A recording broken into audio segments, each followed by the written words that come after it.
In the autumn of 1888, a shadow fell over the streets of Whitechapel in London. The gas lamps flickered through thick fog, narrow alleys echoed with hurried footsteps, and fear began to spread among the city's poorest residents. It was here that the legend of Jack the Ripper was born, a name that would become one of the most infamous in criminal history. Whitechapel was a crowded, impoverished district in the East End of London. Crime was common, poverty was extreme, many women struggled to survive, some turning to prostitution to afford food and shelter. It was in this vulnerable environment that a killer began to hunt. On August 31st, 1888, the body of Mary Ann Nichols was discovered in Bucks Row. Her throat had been cut and her body mutilated. At first, it was treated as another tragic act of violence in a rough neighborhood.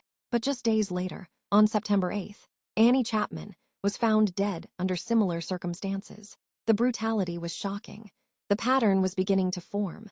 Then came September 30th, a night that would later be known as the double event. Two women, Elizabeth Stride and Catherine Eddowes, were murdered within hours of each other. The violence appeared escalating. The killer was growing bolder. The final widely accepted victim, Mary Jane Kelly, was murdered on November 9th, 1888. Her body was discovered inside her small rented room. The crime scene was so horrific that even experienced officers were shaken.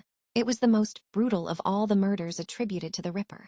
The press quickly seized the story. Newspapers competed for attention, publishing graphic descriptions and dramatic headlines.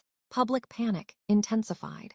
Letters began arriving at news agencies and police stations, some claiming to be from the killer himself. One letter was signed, Jack the Ripper, a name that would stick forever. Whether the letters were genuine or hoaxes remains debated, but they fueled the legend. Police launched one of the largest investigations in British history up to that time. Hundreds of suspects were questioned. Vigilante groups patrolled the streets. Detectives followed countless leads, yet no one was ever charged.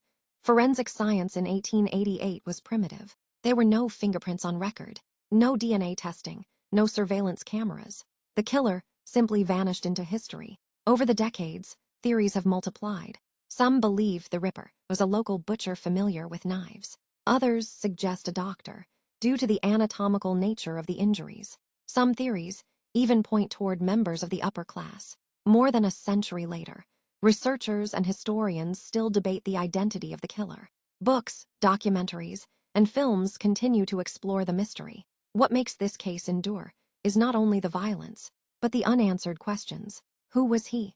How did he avoid capture in such a densely populated area? Did he stop killing, or did he simply move elsewhere? Was he a madman driven by hatred, or a calculating predator who understood exactly how to exploit fear? When the murders suddenly stopped, after November 1888, the silence was almost as haunting as the crimes themselves. London slowly returned to routine, but the legend remained. The foggy streets of Whitechapel became permanently associated with terror. More than 130 years later, Jack the Ripper remains unidentified. His true name may never be known, yet his shadow still lingers in true crime history as the world's most famous unidentified serial killer. He struck without warning, he vanished without a trace, and in doing so, he created a mystery that refuses to die. If you want more complete true crime stories told in detail, like this video, subscribe to the channel, turn on notifications, and comment below which famous case we should cover next.